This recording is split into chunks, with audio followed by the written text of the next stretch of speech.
Hi, welcome to the Total Clarity Podcast. I'm Jessie Hyatt. And I'm Mike Varlet. And today is our very first podcast. Mike, what are we going to talk about today? Well, today we're really just here to test out the whole scenario because we haven't done this setup yet, but we've certainly prepared quite a bit, as you can see from the velvet ensconced room. That's right. So we have done some things in this room, but we haven't ever done this specific podcast setup. That's what right. do we have going on here that's different from what we've done in the past? Well, we've got several different cameras set up, and none of them are intended to be live streamed. So I guess that's one of the big differences there. So I'm going to go in the lab and edit a bunch of this so we don't look too silly. Yeah, that's good. Yeah. We can just keep just the right amount of silly. It's the right amount. It would be untruthful to not have any silliness. That's just in our nature. Absolutely. Yes. So yeah, we should talk about the past couple of months, I think. That seems as fruitful a topic as any to fill the time and get people up to speed on what's been going on. I think that's a great idea. So what is it? What day is it today? I actually don't know. It's Thursday. Today is May 14th.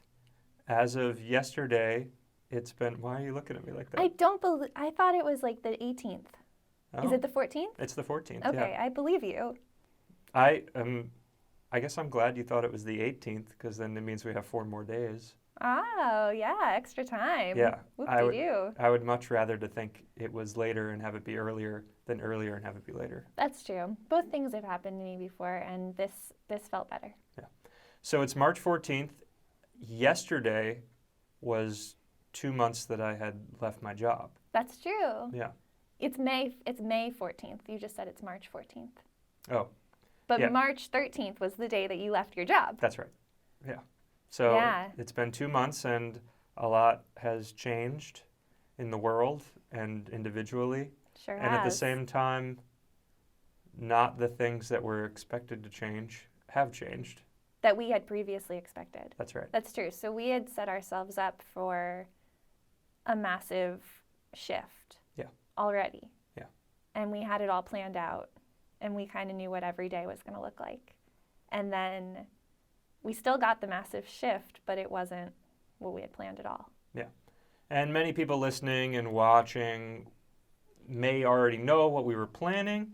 Certainly there's a lot of content online that we've been generating that could give you a hint between our website and YouTube, but it doesn't seem right to talk about it today. We'll save that for when we actually get going to kind of give a full summation of what that's all about. I think that's a great idea. Yeah.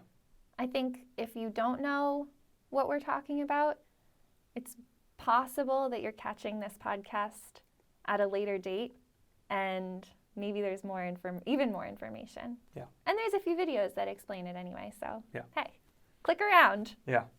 But I've been saying it's kind of funny to think that there were only a couple of things that could have prevented us from doing what we had planned. Yeah. Nuclear war, land invasion, and pandemic. And that's probably the best of the three, I mean, I have not lived through any of the three. Yeah. This is the first one for me. So, all right. I mean, we're doing it. I'm still alive, lucky for that. And I don't know what it would be like if we were in nuclear war. Probably not good. Probably worse than this. I would venture to guess much worse. Yes. Probably. Yeah. Yeah.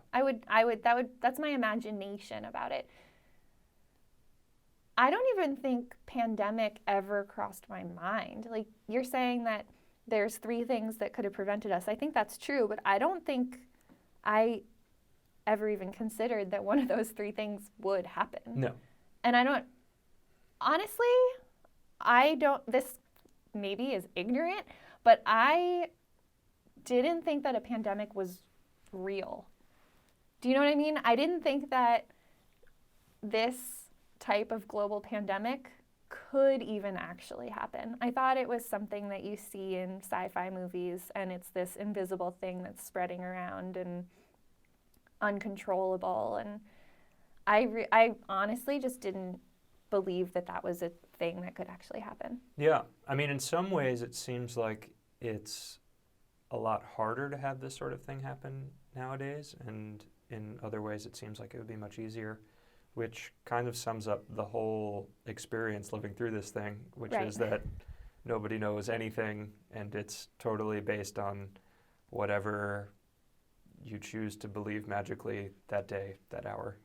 Yeah. Well, and whatever the general public is believing that day, that hour, whatever the news cycle is throwing your way, whatever the people you happen to be chatting with on the phone or on Zoom or something, Yeah, whatever they're freaking out about at the moment. yeah. I've been listening to a lot of podcasts. I don't Yeah. think we are the only ones starting a podcast right now. No. It's kind of nice to have the community, and this is something we've been planning for, but it seems like in this particular predicament, a lot of people are choosing to use their time in a similar way, recording things. And I was listening to someone, I wish I remembered who it was, but they were talking about how both anxiety and calm are things that are super spreadable. What's the word? Contagious. Oh, okay. Which is funny that they're talking about that during a pandemic, which is also very contagious in a physical way. But these emotions of anxiety and calm are also incredibly contagious. So just thinking about this idea of every hour, every day, you feel something different and you understand it in a different way, I think that those are two things that are spreading around, and that's part of it. And I think mostly anxiety Mm-hmm. and fear are the things that are spreading Mm-hmm. one idea or another. Mm-hmm. Calm is contagious? Yeah, Did they elaborate on that? I'm a little skeptical. they did. So this person, and maybe I'll try and figure out what I was listening to so we can put it in the notes, Mm-hmm. because it was really interesting. And this person was talking specifically relating it to a workplace scenario Mm-hmm. and saying if there's this work emergency and you're at your desk and your coworker comes over and says, oh my God, this happened, I'm freaking out, and you respond and say, oh shit, I can't believe that happened, I'm freaking out too, and start rummaging around and run over and you go to alert someone else, it's this anxiety spreading, right? We get that. That's easy. But if the coworker comes over to you, is freaking out, and you respond in a way that's calm, and you take a breath, and you speak a little bit slower, and you say something like, oh wow, I'm sorry to hear that. This isn't great, but let's sit down and figure out a solution. Yeah. Then instead of running around and spreading that anxiety around the office, then the coworker that was previously freaking out will most likely sit down with you, take that breath, and figure it out together. Yeah. And then they become calm. Yeah. I mean, I can see it in that scenario. I guess when I think of contagens, I think of them on a mass scale. And I Yeah. feel like anxiety I can see because anxiety can manifest in more ways than one, I feel like. Yeah. Or at least it can energetically convert into something that's similar. Like anxiety could lead to anger, which I feel like kind of feels the same in this description. Mm-hmm. But I do feel like there's some sort of threshold at which calm becomes questioned, and then it's not something that can spread any longer. That's a good point. And I wonder if calm and anxiety were to go into some sort of ring and like duke it out. Yeah. Is that a phrase? Duke it out? Yeah. Okay. Did you think it just made one? It sounded right coming out of my mouth, but then I thought that I might be mixing some up. But okay, so if calm and anxiety were to duke it out, Yeah.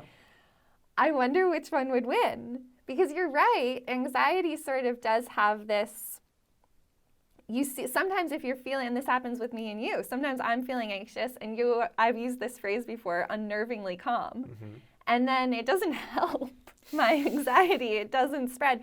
But I think there's a level where it can spread. So when the calm is sort of used in a demeaning way, I don't think it's helpful. Mm-hmm. And not that that's what you do to me. Or if it's used in a way that's kind of not acknowledging the anxiety, not giving it space to be a true thing in existence, that maybe doesn't work. But I feel like, I don't know, Again, I'll put a link to the thing because I don't know if I'm doing it full justice because I can only remember that office scenario. It was an interesting thought. I think it almost feels like an analogy to Star Wars or something with the dark side and the light side. Like I feel like mastered calm will beat mastered anxiety in a 1v1 situation regardless. But if it's one-on-one, right? Yeah. Yeah. But I don't think that, mass scale, that calm can beat anxiety. Yeah. I guess I'll think about one more thing on that topic.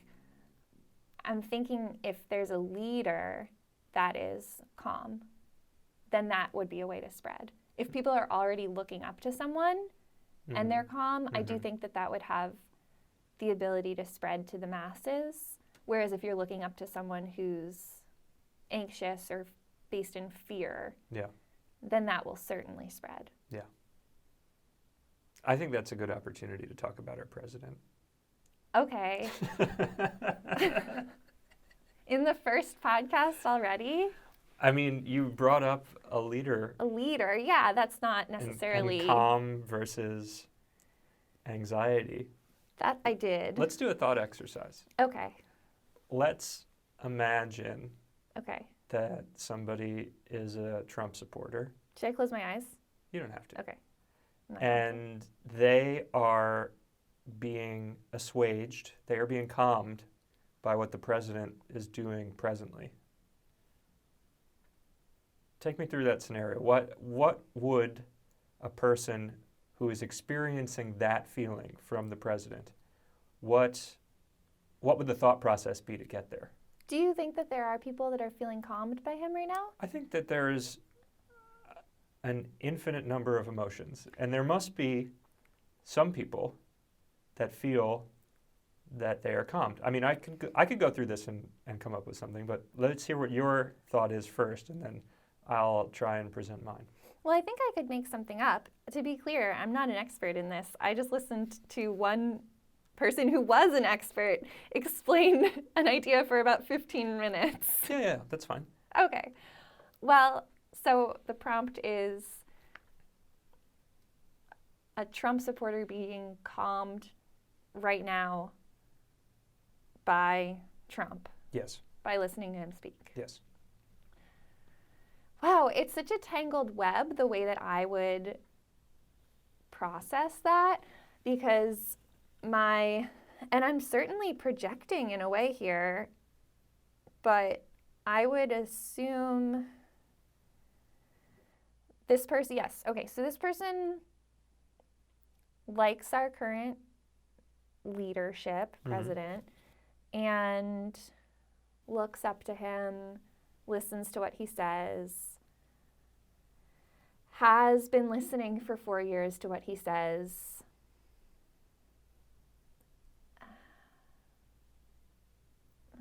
I want to say something now. I want to say that probably hasn't been listening to him before 4 years, because he's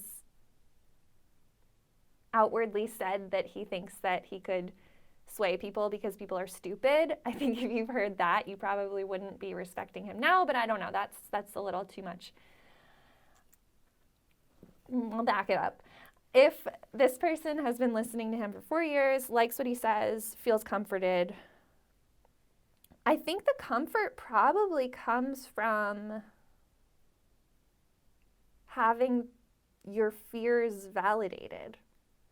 Because the way that I see Donald Trump is that he is self-conscious and not open to anything that contradicts what he's saying, and wants to be right all the time, and has a lot of, we see it as bias, right? I think it's fear. I think he's very afraid of change and the unknown and uncertainty and looking foolish. So instead of trying to work out situations that might benefit people that aren't just like him, or I don't know, making a plan that might fail. He just denies the existence of those things that scare him. Mm-hmm. And so I guess in this moment in time when, let's say, the thing that's scaring him is the fact that there's this virus spreading all over the country. That's the thing that affects him. He doesn't necessarily care about the world at this moment. But there's a virus spreading all over the country. He is partially to blame just because he leads the country, because he is in that position of president right now. Mm-hmm. So I'm sure his fear level is at a max right now. People are dying because of this thing that he can't control. So instead of looking for some plans, putting some active plans in place and acknowledging that this is a really scary thing that's happening, I feel like he just kind of blows it aside and focuses on something that he does know about, which is the economy and money. He likes money. He says he likes money. People think he likes money. And so if I was a follower of his, I guess I'd feel calmed by him completely just seeming to ignore what's going on, because then that would mean that I could also ignore. And this is another thing I was listening to. I hope I'm not rambling on too much, but when we're all so stressed out right now, whether we're really noticing it or not, and we're all experiencing either a fight or flight response. Mm-hmm. And I think he's experiencing the flight response. And I think maybe a lot of his followers are seeing him do that, unconsciously feeling calmed because they also want to experience that flight response. Mm-hmm. If that works for them, it's easier Mm-hmm. to process this. Mm-hmm. And so it's kind of opening up an opportunity for them to not deal with what's really going on, to be in denial, and just, fly. Mm-hmm. Do you think that there's a degree of denial that can actually represent calm as well? I don't know. So again, I am not a psychologist. I don't know. We're I just feel like talking. we're just talking. I feel like there is an amount of denial that can represent calm, but I don't think it's real. I don't think it's true. Mm-hmm. So I think it's more like it might be a process to get to the truth for some people, Mm-hmm. or it might just be the deepest that some people can go in their own personal understanding. Mm-hmm. Is that a satisfactory answer Yeah, I think so. for your thought project? Yes. Okay, would you like to give me your answer? Because you Sure. said you had something on deck.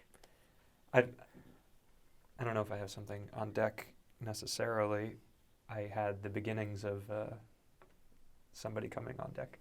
Okay. His name is Duke. Somebody that would be comforted by a President Trump right now, that would be his supporter, would have to really resonate with the concept of power and also relinquishing one's power for a greater power, I think. So, because I think his strategy so far has been to project strength and control of the situation. So I would have to be somebody that is willing to give up my questioning in order to have a leader tell me that things are going to be okay. And also kind of be, I think that there is a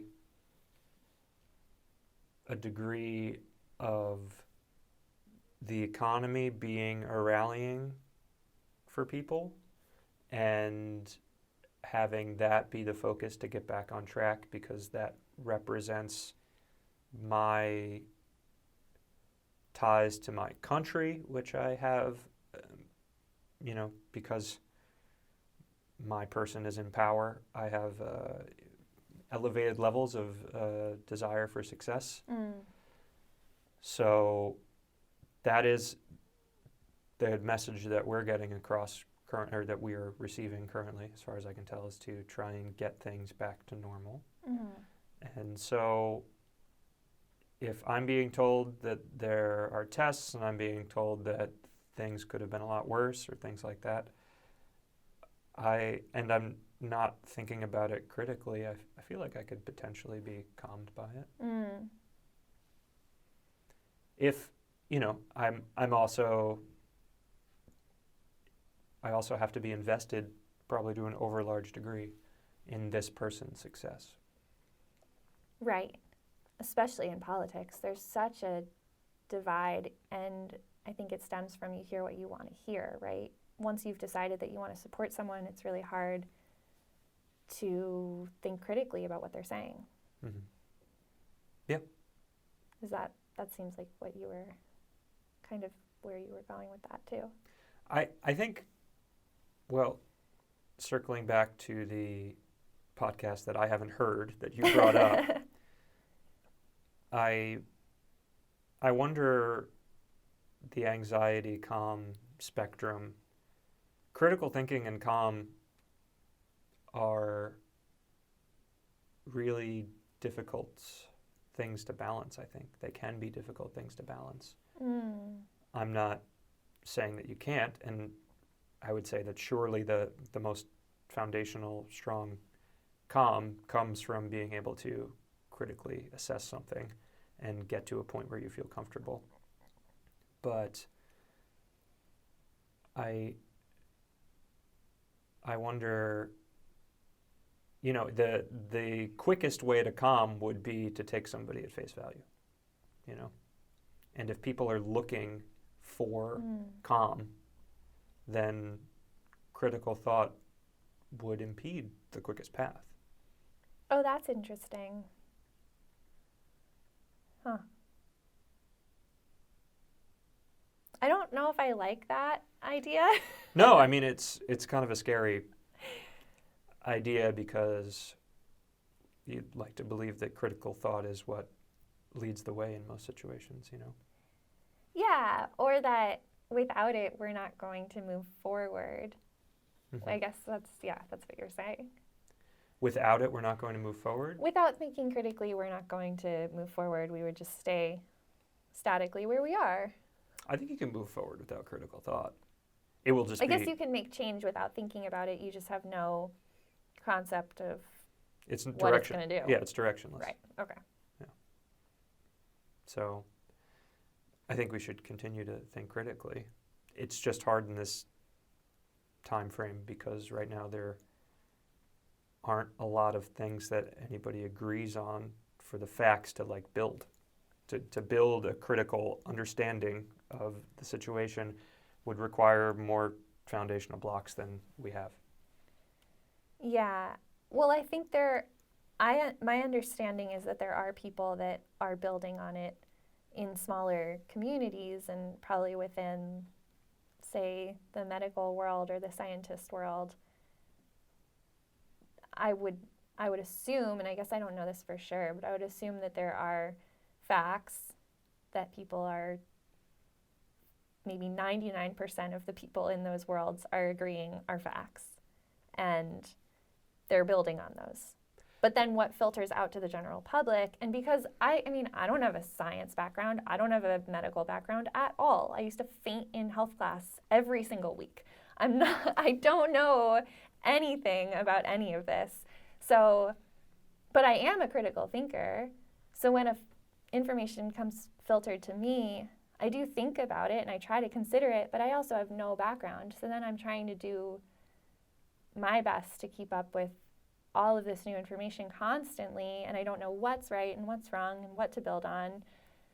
Whereas, yeah, I would assume that the people that actually have studied these types of things and have a background in it and understand what they're talking about, when they get new information, they already have such a building block to add to.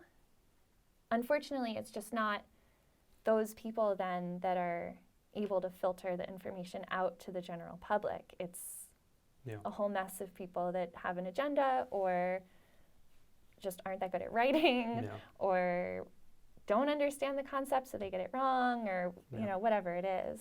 Well, it's interesting because this is where the idea of critical thought being anxiety-inducing comes back into play. Because on my adventures around the internet recently, there was discussions about the idea of ventilators and ventilators. You know, as far as the general public is concerned, is something that's super necessary, right, for the survival of people, right. And then I saw a discussion, purely anecdotal, where a doctor was skeptical of ventilators as some information that, again, I haven't seen with my eyes, and that's not really the important part. The idea is that a fact was stated that 80% of people that go on the ventilators end up dying. Right. Because your body ends up giving up. Right. And so, but you take the idea that there's like professionals that are building information, and surely there are, but then within the professional circles, there are people that could be dissenting, and they're trying to figure it out, and then maybe that ends up being the leader situation that you described earlier, where it's like within the community, there then has to be somebody that puts together some sort of all of the disparate pieces to come up with a coherent understanding of this situation. Yes. And then that becomes the thing that gets spread out to the rest of the world. Yeah. Well, I think this current situation is such a nightmare because if they were studying another virus that wasn't taking over the world right now, that we're not all aware of, we wouldn't hear that. Yes, so okay, 80%. I've actually also heard that too, and now it's up to me to think about, you know, if I get this virus, do I go to the hospital? Do I want to be put on a ventilator? Am I going to die because I get put on a ventilator? But then then you also hear other doctors saying, well, 80% of people die because you're not put on a ventilator till the last minute. You're put on because you're dying. It's like a last chance thing. It's not the first thing you do when you go into the hospital. You don't just immediately get put up onto some ventilator. So there's all these, like, you're hearing all of this, and I don't know how I don't have the background for this. I don't know why I should even have to be thinking about this. I didn't even know what a ventilator was until like a year ago when my grandmother had to go on one in the hospital, you know? So, and even now I still really don't understand exactly how it works. I don't want to understand how it works because I might faint. Like, this is not what I should be worrying about. There should be a group of people figuring out the best practices. And it's also complicated because the fact that it gets filtered out and into all of our minds, and then everyone has to have an opinion about it. And the internet is a terrible, terrible place for all of this because people are just arguing with no understanding of how any of this works.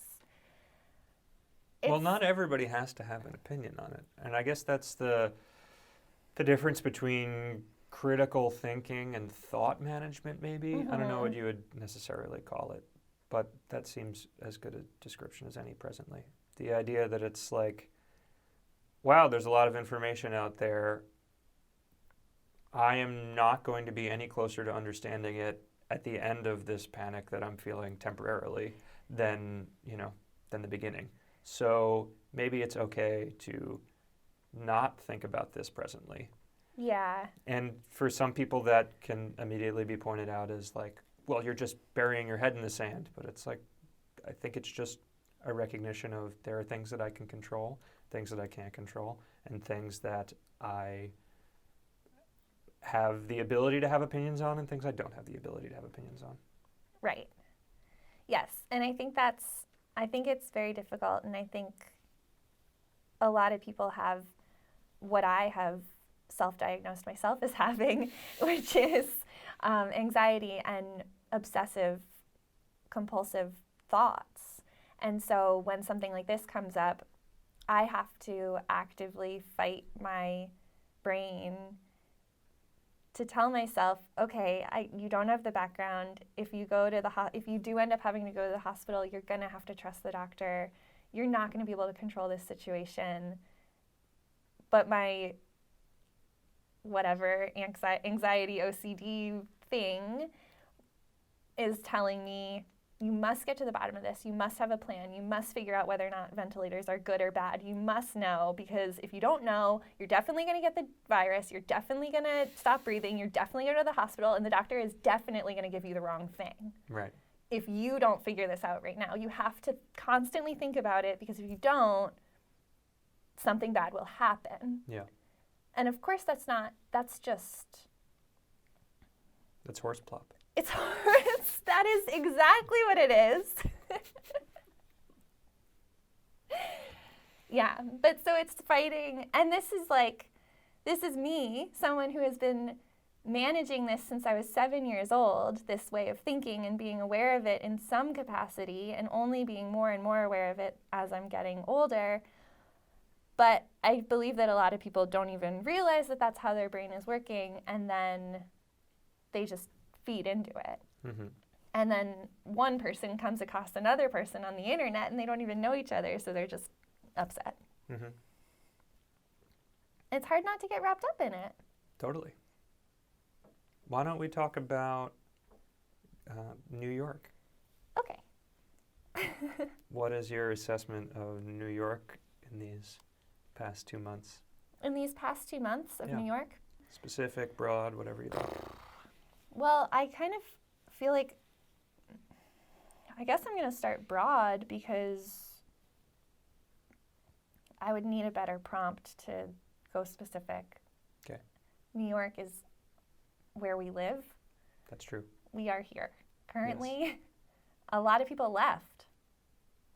Yes. A lot of people that I know of personally and not impersonally. Yeah. I kind of like that phrase. A lot of people I know personally and impersonally have left the city, Mm-hmm.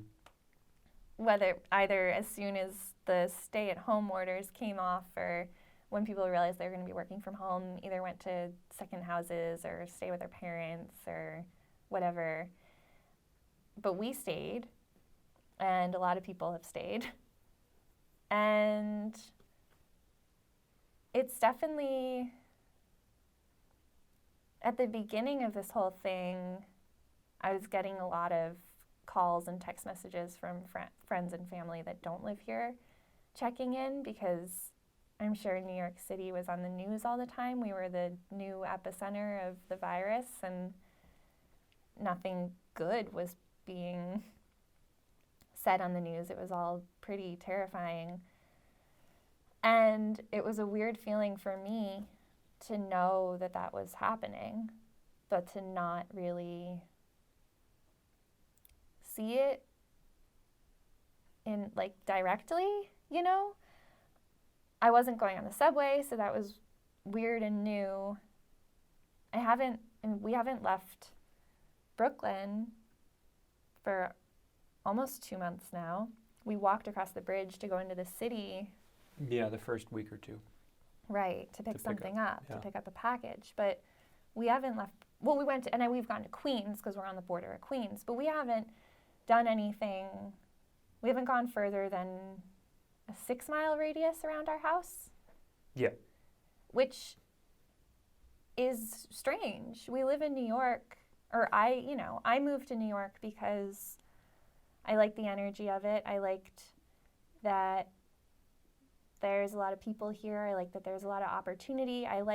One of the things I've thought a lot about is that I love how I've mostly lived fairly far out into Brooklyn, not, at the end of lines, but 10 or so stops from Manhattan. And I've always really liked that at any hour of the day, I could just go down the street and hop on this little silver thing, and it would take me anywhere.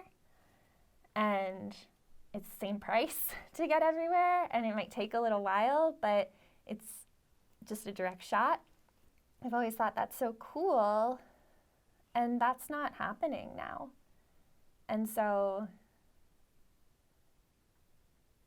our neighborhood still feels like our neighborhood, aside from we're not going out to eat. We're not interacting with anyone. Mm-hmm. But if we just want to go on a walk, it's still like, the sun still shines, the buildings are still intact.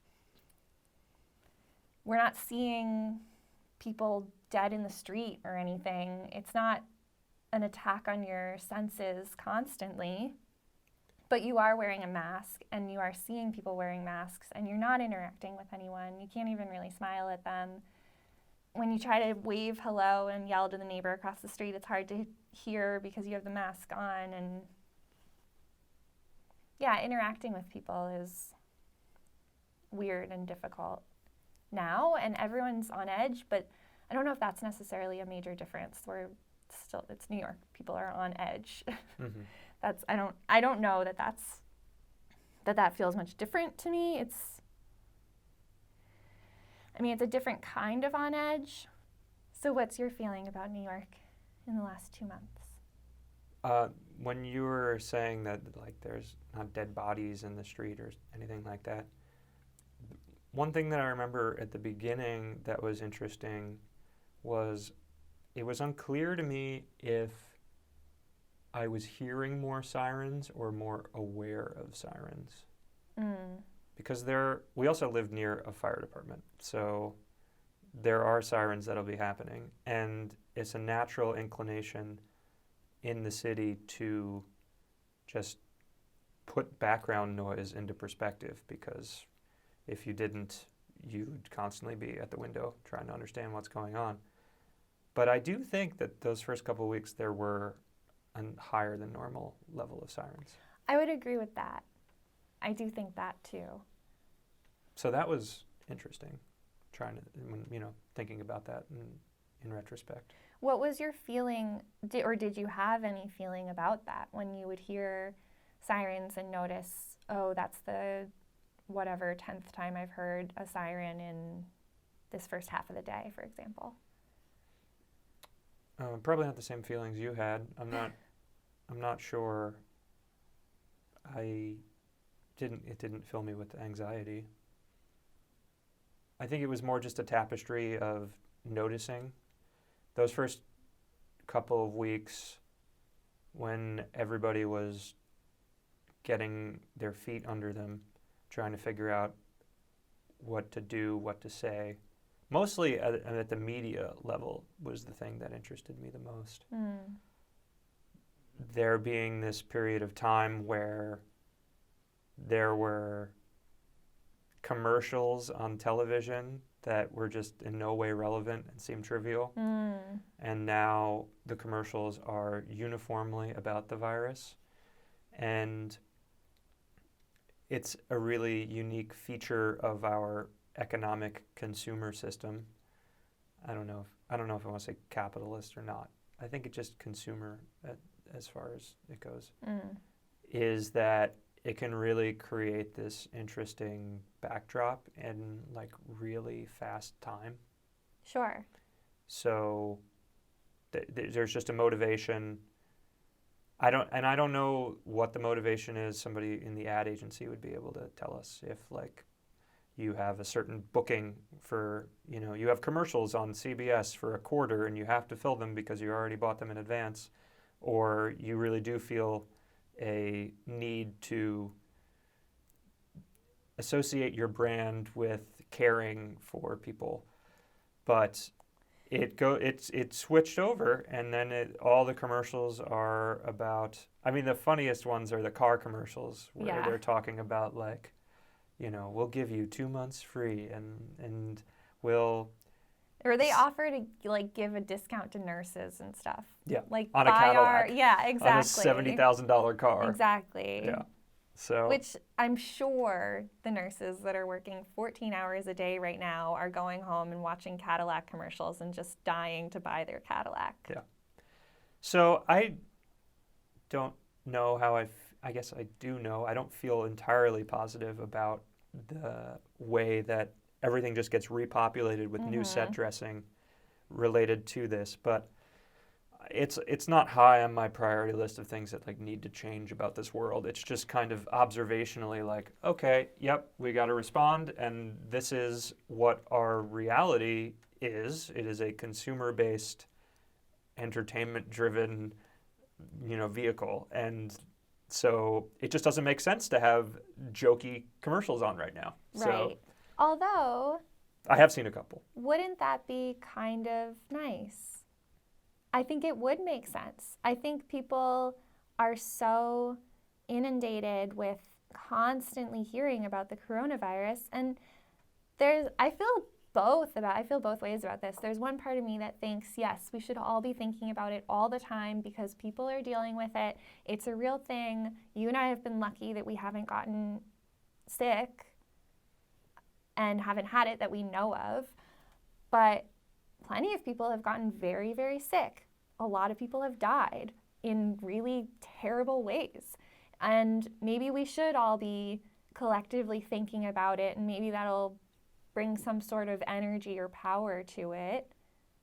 But then on the other hand, why are we creating this mass anxiety and depression, emotional depression, also economic depression, but whatever, emotional depression from constantly hearing about it? Mm-hmm. And you want to turn on the TV, I guess if you're watching the news, you're trying to inflict some sort of harm on yourself. But if you're watching Friends or something, maybe you're trying to inflict some sort of harm on yourself too, but depends on your opinion. I actually like the show. I just thought it would be a funny joke.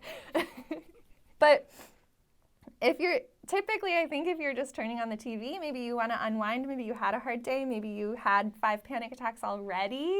Do you really need every single commercial to be this vomitose, fake caring, we love everyone? Like, give me a break. It's also just give me a break. Companies are not incentivized to make things that could potentially be revolutionary within 30 seconds. I mean, the idea is you have to play it safe, still have brand recognition, or fulfill your obligations for your ad order. I don't really know. It would seem to me if I were a company, I would probably just want to lie low, but I don't know.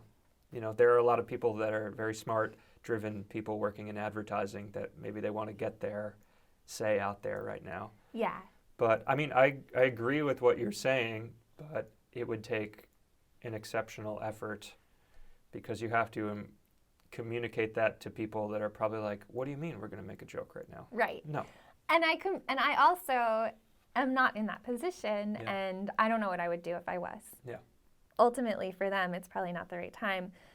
I think my personal trouble with it is just that it feels so disingenuous. And then because it is in the backdrop of everyone's life constantly, it's filtered out into everyone. You go have a conversation with a friend on the phone, and they're saying the same things that are in the Cadillac commercial in their voice, but it's not unique thought. And it feels like some weird mind control and a lack of people being able to think for themselves. And it's all very confusing for someone like me who wants people to all decide to do the right thing, but also wants everyone to be thinking it for themselves and individual and not just falling into repeating all the things that they've been hearing. Right. Yeah, my concern is,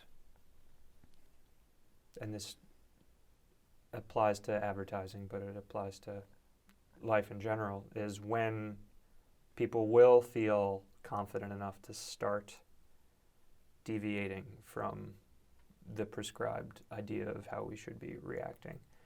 And that goes on a subculture by subculture basis, I suppose. Yeah. There are people that are already looking to get back to normal as close as possible. Mm-hmm. But as far as the ambient hum of society, if you will, when we stop hearing these commercials and when it's okay to start doing something different. And, there's never been an instance in anyone's life that's living currently that's like this to really be a guideline. So it's going to take courage, it's going to take risks, it's going to take people probably getting, unfortunately, culturally crucified, a lot of stuff like that before we can get back to a place that's normal. Yeah, and I don't know if normal is even a word that I feel comfortable using because I don't know what that means to begin with. Yeah. It's not necessarily a word. Certainly don't like hearing it when it's directed towards me and having to fit into society in some sort of normal fashion. Yeah. Definitely don't like that. Yeah. So I don't know, but I also know that it's the easy word to use right now. But I don't know if what we knew as culturally as normal before will even return. Well, certainly. I mean, it won't. But also, normal is constantly evolving. It's True. just when there's a period of mutually agreed equilibrium. You know? Okay. And I feel like the next real proving instance would be probably football, but whenever a major sport chooses to come online in this country. That's an interesting thought. When you first said it, I was like, that's so silly, football. But that's a good point. So many people watch it, and it is something that connects people from across all the different levels of polarization that we have. It is something that a lot of people share an interest in. Yeah. So if things have not gotten back to quote unquote normal by the end of August, that's going to be a very tense experience because people are going to want to have their entertainment back. I think they're going to figure out a way to do it, probably, but I wonder if between now and then how things will have gotten back on track. Yeah, I guess, we'll find out. I heard that the baseball league is thinking about doing a short season this year. Yes. Whatever that means. But then you think about baseball compared to football as far as contact.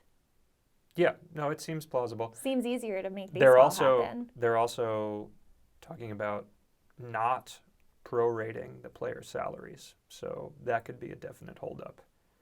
If you get the idea. So still paying them the full amount for a full season? No, the opposite. Paying them less than what prorated would be. Oh. Because according to the owners, they rely on the attendance. Ticket sales, sure. Yeah. Whether or not that's true, Yeah, we'll see if the baseball players go on strike. I saw 1, 2, or 3 times. I saw one player already said that joke didn't land. Sorry. It's okay. We're having a serious conversation. I'm trying to make a stupid joke about baseball and strikes. Baseball has struck several times, so that's why I was kind of glossing over. Because it's a real possibility. I know, but then I was trying to make it fun. Yeah. Fine. Yeah. So no, we're at the old ball game. I get it. Yeah, there was a pitcher for the Tampa Bay Rays who was their star pitcher that said he would refuse to play because he's not going to get paid what would even be prorated, I suppose. So. Right. So yeah, I don't know how that's going to resolve itself. I still think we're probably a little bit far away. I remember a couple months ago, California governor kind of drawing a line in the sand about not having spectator sports until August anyway. So sure. I don't know if that's changing or not. But yeah, I'm not sure I don't know if there's, because I think in order for there to be a shift back to normalcy, there needs to be an event or some sort of inciting incident that really signals that. Because you could Right. also be moving in that direction, but it's still not necessarily. And you could also have smaller groups of people, maybe communities of friends and people with similar interests, getting back to normal at their own speed. But as far as like the country being up to normal, I do think it will take some sort of inciting event. Yeah, and having it be successful as far as 2 weeks later, not everyone gets sick again. Or even just, I don't know, 2 weeks later, somebody gets sick, but it's considered like. But they can track it and Yeah. know, sure. Yeah, I mean, we're talking about that now. I could imagine maybe football, instead of being every week, would be every 2 weeks. And the players sort of stay with their team until they know that people aren't getting sick. If this is still going on in any way similarly to how it's going on now. What I've read would suggest that is not. I think they have bandwidth to expand the Super Bowl out any number of months, but I don't think I think whenever they start the season, they're just going to be going week by week. Because it has to be snowing.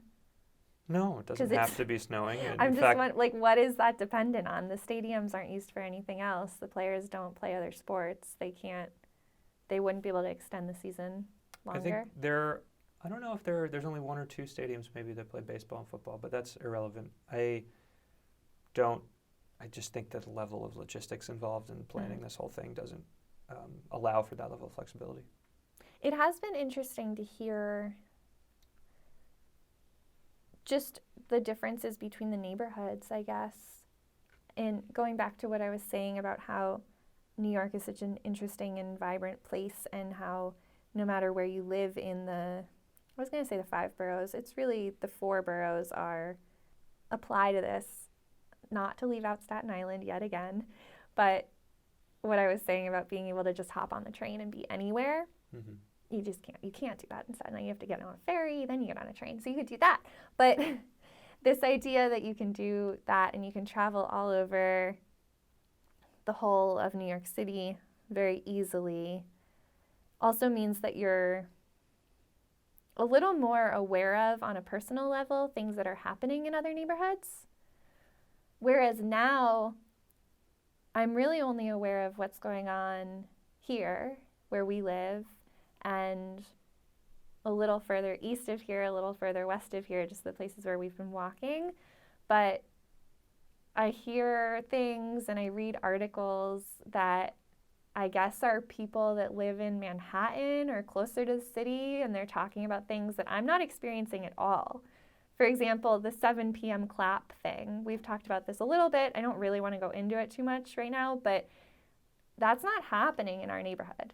No. But anytime you listen to NPR or you read the New York Times or whatever, I'm assuming these people writing these articles live in a more well-to-do neighborhood and probably pay a lot more in rent and live close to the city. And for whatever reason, those people seem to be clapping every night at 7 p.m. And then the whole world thinks that all of New York City is clapping and singing Frank Sinatra every night. And I have heard it once. And it was when we were on a walk. Right. I have not heard it at all in our neighborhood. Yeah. And that's been kind of a weird thing to experience, this idea of the whole city has an understanding of something, and I just am not experiencing that. Mm-hmm. And I don't think, it doesn't make me feel marginalized in any way. It doesn't make me feel left out. But it does sort of make me reflect on this idea that even during normal times, there are plenty of people that must feel that way. Mm-hmm. Hearing the trendy news about New York City and what, quote unquote, everyone is doing and seeing and experiencing, there's certainly major parts of this population that are not part of that. Yeah. So it's been kind of interesting to be part of the non Yeah. And I think that's also just a good perspective to have when applying it to any type of media consumption, because there's only a percentage of what we're going to be seeing about any type of subculture that exists, and it's always going to be the most compelling, either in a positive way or a negative way.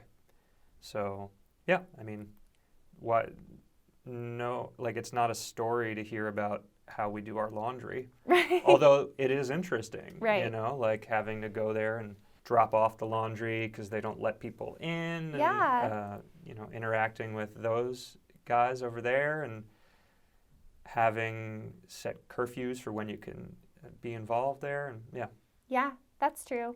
And that would be an interesting story to trace all the laundromats in the 5 boroughs and see how they're all handling it. 'Cause Yeah. our place is doing it a certain way, but not everyone is doing it like that. I mean, there's probably an NPR story about that already. There probably is. It sounds tailor-made Yeah. for NPR. But the other thing, well, you were talking about the sirens, and then that is something that people are talking about that we have experienced. And I do think I also was hearing them a lot the first couple weeks. And even now, though, still, I feel like I'm more attuned to it. When I hear it, it's like what I imagine the church bells used to be for people. You hear it and you take a moment of silence almost. You think about what that means. And lately I've been hearing it and kind of doing that, pausing for a moment, recognizing it for what it is, feeling a little sad, feeling a little overwhelmed, and then getting back to whatever I was doing, because what else am I going to do? The other thing I've noticed, which is kind of in relation to that, is I walk, when I go to my studio, right at the halfway point, there's that funeral home. And I've never noticed it before. And now I notice it every single time. Yeah. And there's been a lot of activity. Yeah, I've noticed that as well. And that's been, I don't know if that's something that I've just never noticed it because I'm not interested in their services at the moment or haven't been, or if it is actually more active than normal. I think it has to be. I think it must be. Because there are probably people that are having to go outside of what their typical funeral arrangements would be. So probably all of them are completely slammed. Right. But yeah, every time I've passed by, there's been somebody there sitting in like a mask. I don't know if they work there. I don't know if they're family. Yeah. We've talked about this a little bit, but since we had 4 different people die in our families in 2019, the idea of having to deal with this in 2020 definitely feels like one of the more heartbreaking aspects of this whole thing. Yeah.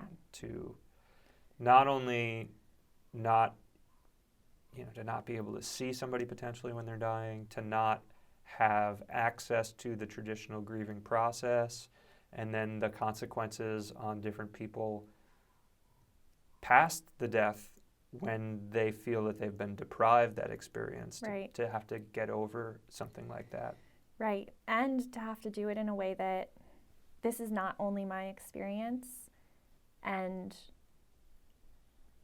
sort of how much you would let yourself grieve, knowing that so many other people are also grieving. And I don't know, I'm not in that experience, but whether that would be comforting or whether that would be so not comforting. Yeah, I definitely think that is one of the areas where I feel higher levels of empathy. Yeah. Not to suggest that there are other areas where I feel callous or something, but yeah, that just resonates with me. Me too. I saw at that funeral home that we're speaking of that's nearby, I saw a procession the other day, and my instinct was to take down my mask and show that I was like empathizing with these people, and to try and not like wave my arms around and try and catch their attention, but to somehow show these people that I don't know and will never know that I was like in this with them, and that loved them, which is like not a thing I do. I didn't even know that I was going to do that. You know, it just happened, and then I don't even think they saw me, and I just kept going. But yeah, that's definitely challenging. Yeah, bringing that up makes me think that the uniqueness of this situation is that we are deprived one of the better things about human tragedy, which is identifying closeness at an interpersonal scale. You know, I think that also might be why the commercials ring hollow in some way too, because it is the extent to which we are able to express some sort of opinion on the subject, and perhaps also why the clapping is taking off in some way.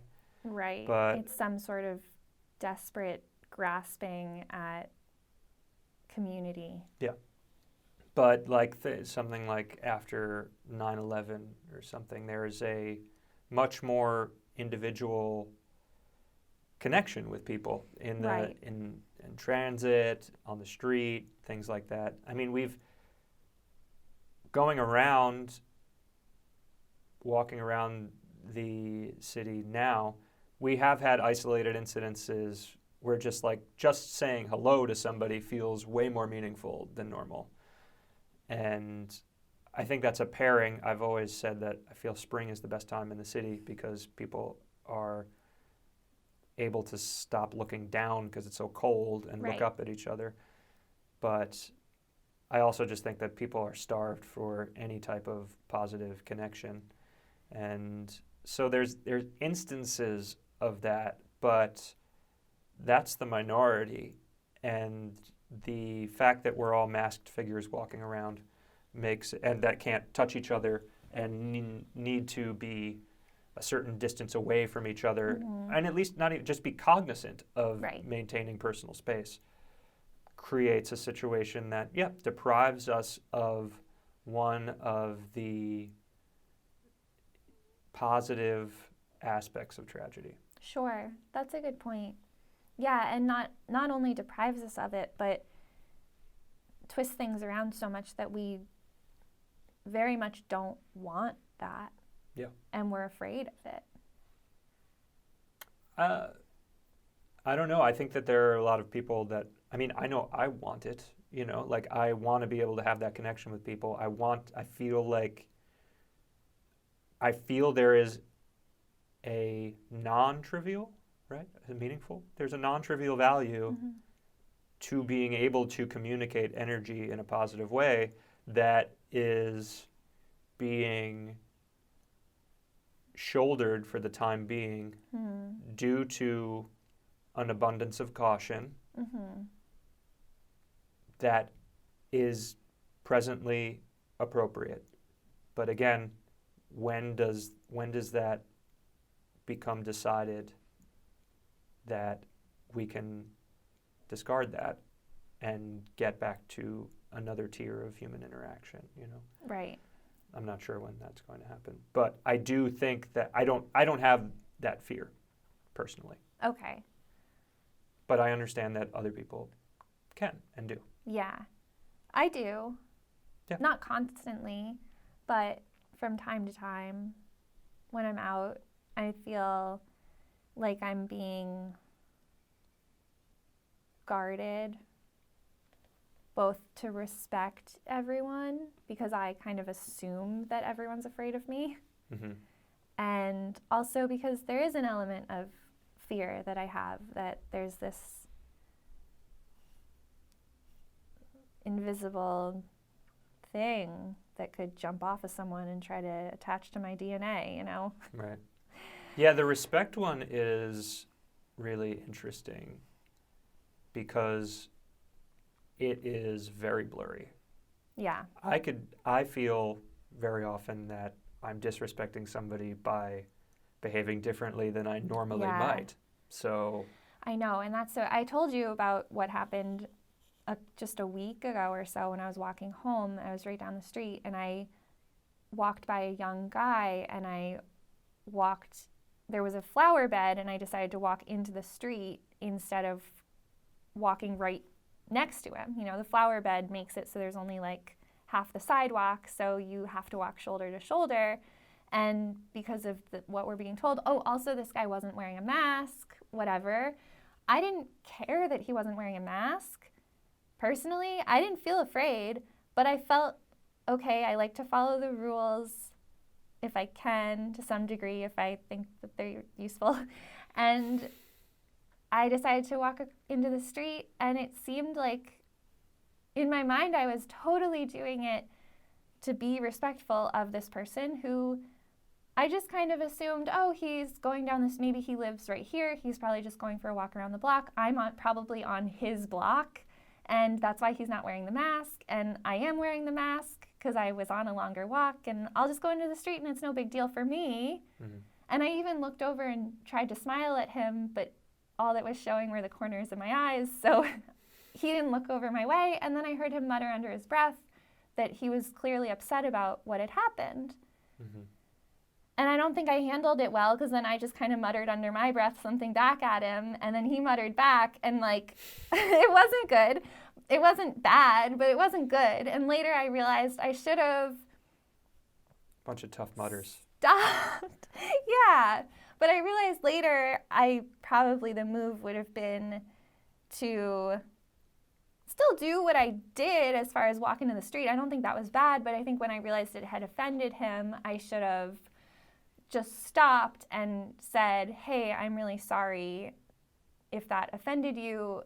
It had nothing to do with you, and I really hope you have a good day, or something. I could have just said something nice. Yeah, that would have taken a lot of awareness. Something that would be beyond most people. Sure, yes. But now that I've had that experience, I've thought about it a lot, and now I'm not only bracing myself for making sure that I'm on the right part of the sidewalk, but also ready for someone to be offended and for me to be like nice and let go of something that I've one part of the guard and, you know, replace it with some other thing. And it's very complicated to navigate around when you're thinking about all those things. Yeah. But I think ultimately we're all just trying to do the best that we can. Mm-hmm. One of the funny, terrifying things that happen around here is the ice cream truck. Oh, yeah. Speaking of hearing a lot of sirens, yeah, the ice cream truck is constant. Yeah, the ice cream truck has been coming through our neighborhood for at least a month now. And like multiple times a day. Yeah, which it really, I think, punctures a hole in the idea of essential businesses. There's no need for there to be an ice cream truck roaming around the city. I don't know if they need a license. I don't know if they do either. Also, definitely not going to the same ad company as the Cadillacs. Yeah. They're still playing the same music. Yeah. It's so peppy. It's so insane. Yeah. Could you imagine, though, if they changed their music to be... Just taps. Come get your ice cream. Yeah, that, or like a PSA about, we're still here for you. We're still here to make the world go round. The sweet ice cream isn't going anywhere. Make sure to wear your mask. I'm picturing... And then they're just distanced ice cream handing. They're just chucking it at the kids. It's like the music from a wind farm commercial, like progressive, forward-thinking music, but coming out of an ice cream truck speaker, Yeah. Or it's the Sarah McLachlan. Wings of an Angel. Yeah. Yeah. I mean, every time I hear it, I think Typhoid Mary. I think that I can't imagine a business that is more prone to spreading disease than an ice cream truck. Well, okay. I said that the other day, and then you reminded me that they have a lot of wrapped treats. I don't remember saying this. I think that I'm sure that I did say that. Maybe you said what you said and I said that. I don't know. That seems, well then, No, yeah. but I Maybe feel I like gave I'm up too usually easily on that one. I feel like I'm usually the one that would be noticing the spread. It's just Whatever. We had a small conversation about this, and we're unclear on whether soft serve is still on the table. Is really Yeah. Well, I mean, so you take the idea that it's a business, right? Right. And so they clean it. I've observed them through the window, and they have their masks on, they have their gloves on, and presumably they clean the countertop. But the difference between that and any other business is that it's portable. Right. So it's going from neighborhood to neighborhood, presumably, and if they just don't clean properly once, then something goes from one neighborhood to another. Oh, that's true. That's true. Yeah. Yeah. Well, hello. That's what the truck says. They There's know. a pretty elaborate. They know. They're everywhere now. I don't think that. This is me writing an article on what's going on in New York. Every single New Yorker is hearing the ice cream truck constantly. Yeah.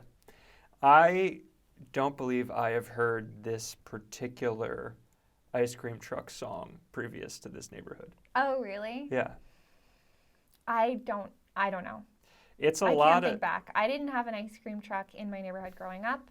I experienced the ice cream truck when we would go down to the Outer Banks every summer. My grandfather would hear the ice cream truck first usually because he really liked ice cream, and we would go running down to get ice cream. But that was like for 1 week every summer of my life. Yeah.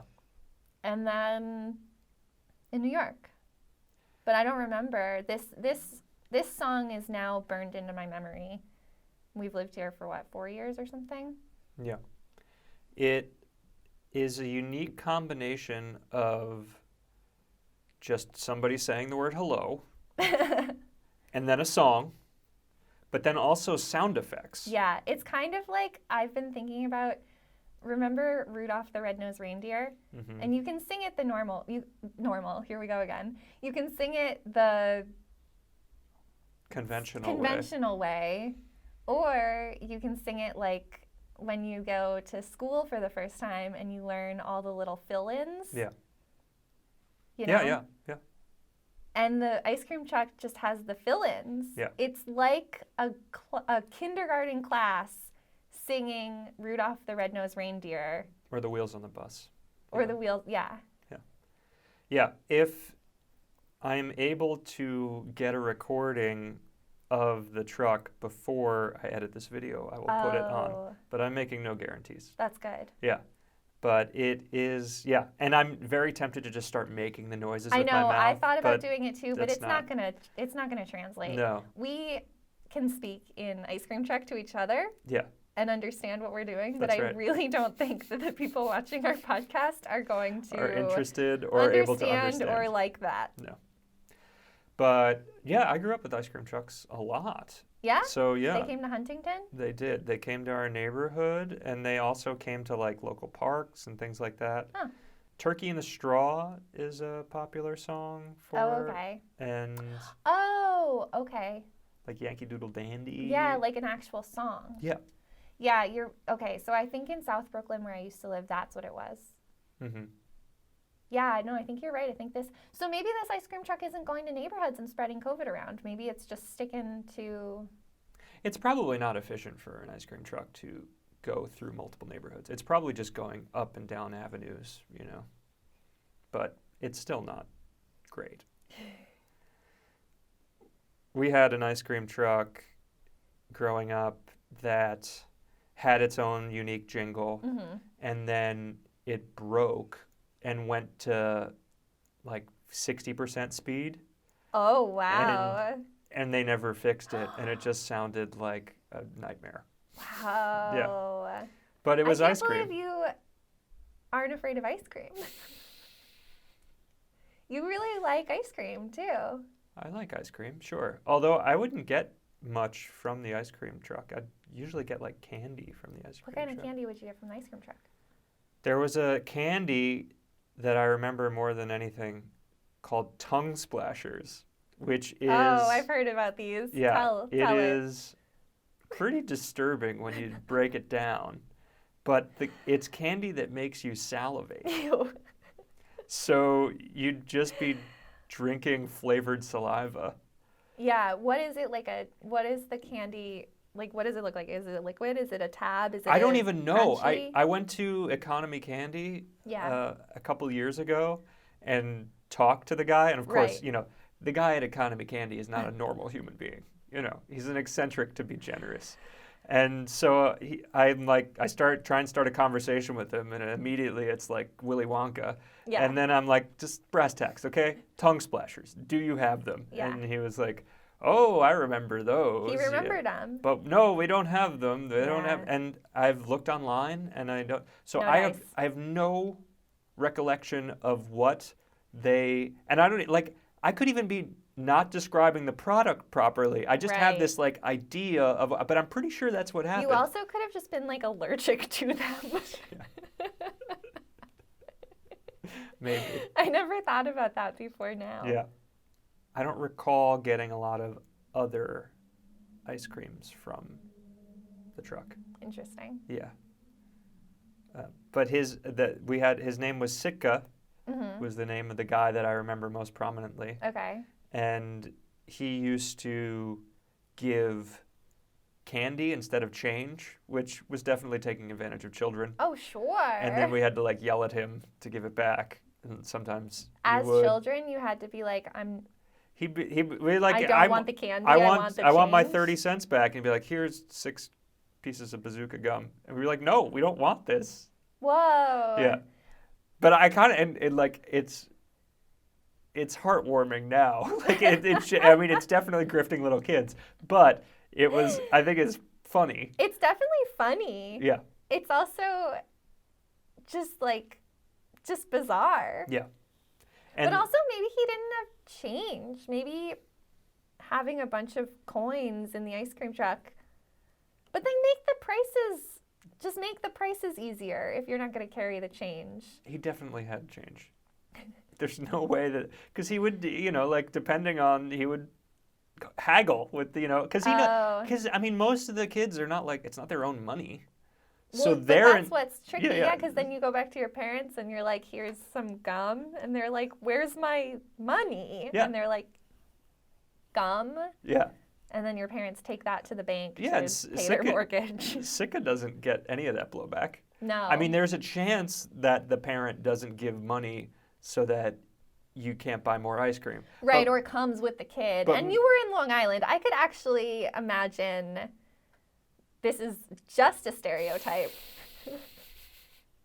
But can't you imagine some Long Island dad being like, oh, next time that ice cream truck guy comes around, I'm coming down with you, and like following with their hands on their hips and Yeah. I mean, watching the whole thing happen and like yelling with a thick accent at the... in my head, it's much more likely a lady, a mom, Oh, not a okay. dad. Oh, okay. I can see that too. Yeah. You know, I'm thinking of like my family's from Jersey, so I'm Mhm. thinking of that, Mhm. not translating it into the Long Island version of things. Yeah. You're right. Probably would be a mom. Because also it was right by a beach. Ah. So the mom is right there. Like, it's not like this is not something that they find out about later. Right. This is something that they find out about after the truck is turning the corner. And they are like, well, where's the extra $1.25? Right. And it's also only $1.25. It's not like he's taking like you're giving him a 20 and getting one blow pop back or something. Right. He also was just kind of shrouded in a mystery. Oh. There was where he would park was right near a big field Okay. that we used to play football on and soccer and things like that. And he said that he claimed that he was on the Hungarian national soccer team at some time. Oh. And it was all just like, you know, okay, whatever, Sitka. Yeah. And then he got out of the truck one time and kicked the ball like 90 yards. Like, Is that very far to kick a ball? it was far. So he probably was. I don't know. Or he at least played soccer. It was enough that everybody was like, whoa. That's cool. Yeah. And then That was, I mean, he was around for a few years, and then one time I saw him at like the park, and that was weird. Like in the truck or just hanging out? In the truck. Okay. Yeah. I don't know. I mean, I probably would have recognized him without the truck, but Yeah. it was funny because I saw him and I was like, "Hey, you're in a different," and it was almost like what are you, like being recognized outside the element of like, oh, I didn't. Okay, well. He was uncomfortable too? No. I Oh. as a kid, it's like a celebrity, like It's like you know, seeing like your teacher in the mall. yeah, kind of something like that. Yeah, just the idea that he was dealing with so many kids, Right. and I only have one ice cream man. You know? Sure. So he was just like, oh yeah, from my other route. Okay. Yeah. And then he just disappeared. Oh. I mean, hopefully to some better opportunity. Or just another neighborhood. Maybe a better neighborhood. Yeah. Better opportunity neighborhood. More Yeah. kids. Yeah. But I guess it makes sense that your neighborhood didn't have one because Yeah, it's well, then kind we're- of farm area and you had the amusement park nearby. And Yeah, well, I mean, the fact that the amusement park was nearby kind of makes it seem like maybe there would be an ice cream truck. But I think the biggest thing is that we had Ice Cream World, right, which was right across the street from the amusement park. And I couldn't, because there's a couple busy streets, so I couldn't walk there as a little kid. Mm-hmm. But we certainly drove there a lot. It was really easy for a parent to go pick up ice cream or to just go in, and it was like a big spot. I can still remember the smell of Ice Cream World. It was very nice. And you could get what, you could get, and you could sit and you could hang out. And then once I was a teenager, I could walk down there and we could just go get ice cream whenever we wanted. We didn't have to wait for some ice cream truck to show up. Yeah. I think that's probably the biggest thing. And yeah, it was just slightly more sort of suburban, I guess, or rural than where you grew up. It wasn't really rural, but it was, just more farmland type scenery than you were right on the water. Yeah. Yeah, I'm not sure. Well, you had also so this field, would it be like near that pavilion where the beach was that the ice cream truck would park? Yeah. Yeah, so that makes sense. There's lots of people just hanging around there. That's a prime spot for ice cream. Yeah. We Eventually, had a big park, but in my neighborhood where I was growing up, there was a big park, but I don't remember the ice cream truck ever being there. And I think same thing. It was just, you're only in that park if you live very close by. If you plan to be there for any extended period of time, you've probably brought some sort of food, and there's a ice cream store right down the street. So yeah. Eventually the beach got their own ice chest, like a like a snack bar. a freezer, not even a snack bar, just a freezer where there was ice cream. Oh. And then they were selling Oh, ice cream. okay. So, but the ice cream truck never stopped coming. But Yeah. there was definitely a competition at a certain point. Yeah. Oh, that's something I didn't really think about too. We spent a lot of time at the pool because we didn't have a beach. We were nowhere near the ocean. Yeah. So we spent a lot of time at the pool. There were multiple public pools right near where I grew up. Yeah. And there was a snack bar there, so you could get whatever you wanted at the snack bar. Yeah. I used to like Swedish Fish. Oh, there you go. Mm-hmm. They're kind of generic in a way. What are you saying? Nothing. Just thinking about Swedish Fish in the context of candy. Like it's just kind of chewy gummy. Yeah, but when it's mixed with the chlorine. Right. Of course.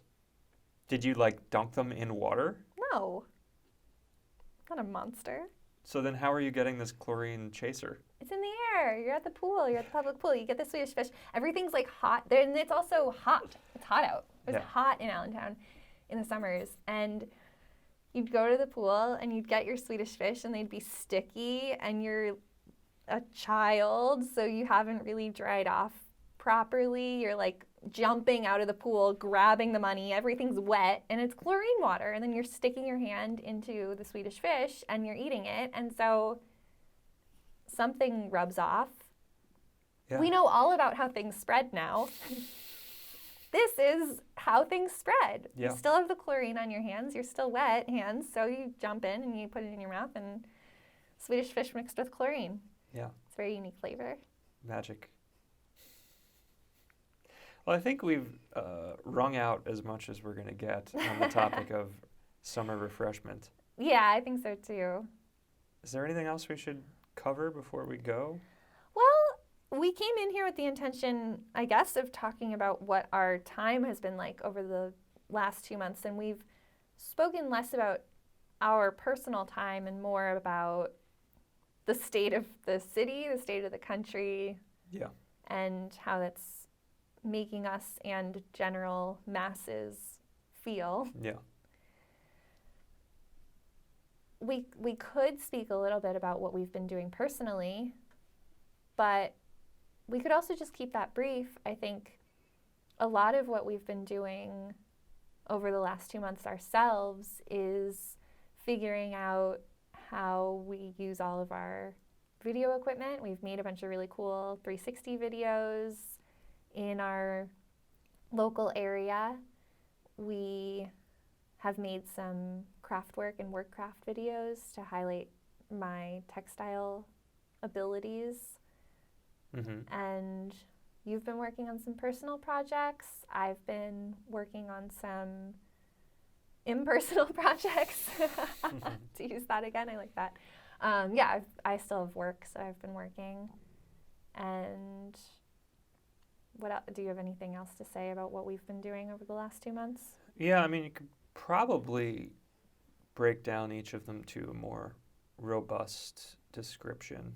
I'm not sure if it's appropriate to do that at the tail end of this, lest we draw this out to a couple of hours. Yeah, probably not. I guess if anyone is feeling like, oh wow, I really want to hear about these things, all you have to do is click through to our YouTube page and you can see all of those videos that I just referenced. Yeah. And we can talk about our personal stuff at a later date. Yeah. Yeah, the 360 videos are smaller versions of what we're doing presently that are also focused on neighborhoods. Mm-hmm. And that maybe more closely aligns with what we'll be seeing in the podcast as things progress. Yes. Because we'll be out in the world, walking around the city, and that will likely be a focal point, if not the focal point, of the content. So that is definitely worth checking out. Mm-hmm. I also think that it's probably going to be a little more research heavy than maybe what the normal podcast conversations would be. Possibly, yeah. So there's that. And then the live streams that Jesse did, the craft work, that was another kind of derivation of what this is. Mm-hmm. And that's 2 hours of Jesse talking solo, which is hard to do, but she got better and better at it. And we may revisit that at some time, but it doesn't match the energy for what's up ahead. We just won't have the time.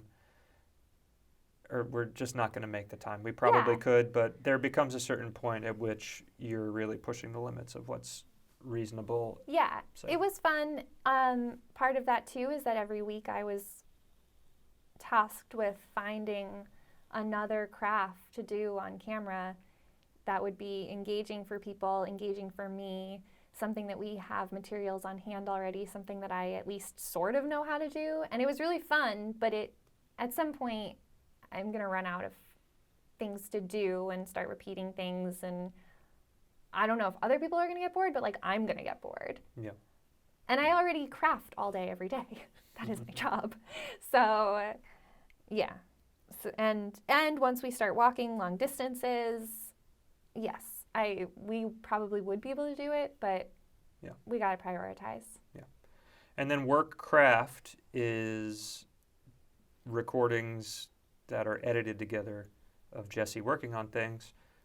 I enjoyed those a lot and could see doing more of those as well. Yeah. But it just doesn't currently fit the paradigm either. So we're we have one more in the can, but we're not going to release it until that object which was made is out in the world. Right. So that's kind Yes. of, so that's, That one's on hold. yeah.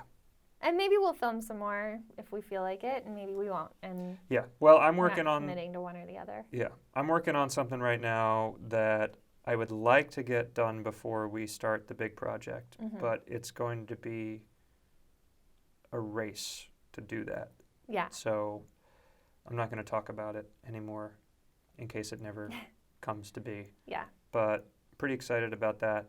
The bottom line is just spending a lot of time video editing, which ironically is not what I thought that I would be doing. I mean, I knew that there was going to be video editing associated with the project, but the act of being at a computer station was antithetical to what this project is. Right. But I enjoy the act of putting stuff together. So it's a constant balance of doing that work and maintaining pliability in the body. So doing a lot of yoga, Right. which has been nice as well and worth talking about, but for another day. For another day. Yeah. But yeah, just spending a lot of time on the computer, doing a lot of editing, and getting reacquainted with that process. Yeah. And you're very good at it. Well, thanks. And it's nice to see that you enjoy it because good things come out of it. And I would hate to see you not enjoying it. Yeah, well, that Because would it's be really weird. the only way it's going to get done. That would be really weird to quit your job and then do something that you really don't enjoy Yeah. 8 to 10 That hours would a be day. very unfortunate. Yeah. So yeah, let's wrap this one up. Yeah, this has been a good conversation, I think. I hope people enjoyed it Yeah. or are enjoying it or will enjoy it. Or I don't know what tense to speak in at this point. Yeah. It doesn't matter. Past, present, and future. All audiences enjoyed what we just did. Yes. I don't think this is going to be the final form, but it's a proto form of things to come. We're definitely going to be having guests at some point, so that's going to Yes. change the dynamic dramatically. But yeah, I hope you enjoyed it. We're going to be figuring out how to even get this content out. So you might be watching this on YouTube. You might be getting a MP3 version of this through a podcast platform. We'll find out. Yeah, and if you have listened all the way through, all the way to the end here, and you liked any certain parts or think we could improve on anything, or you have something to say in relation to the conversation we had, we would be happy to hear it in the comments. If there is if it's on YouTube, there will be comments, or send us an email, or we'd love to hear from you and hear what you think, because this is a work in progress and we want to figure it out in the best way we can. Yeah, please comment, subscribe, hit the notification bell. Do all the things that you desire in your heart to do in order to find out more about this content. But yeah, until next time, thanks so much. Take care. Right, bye.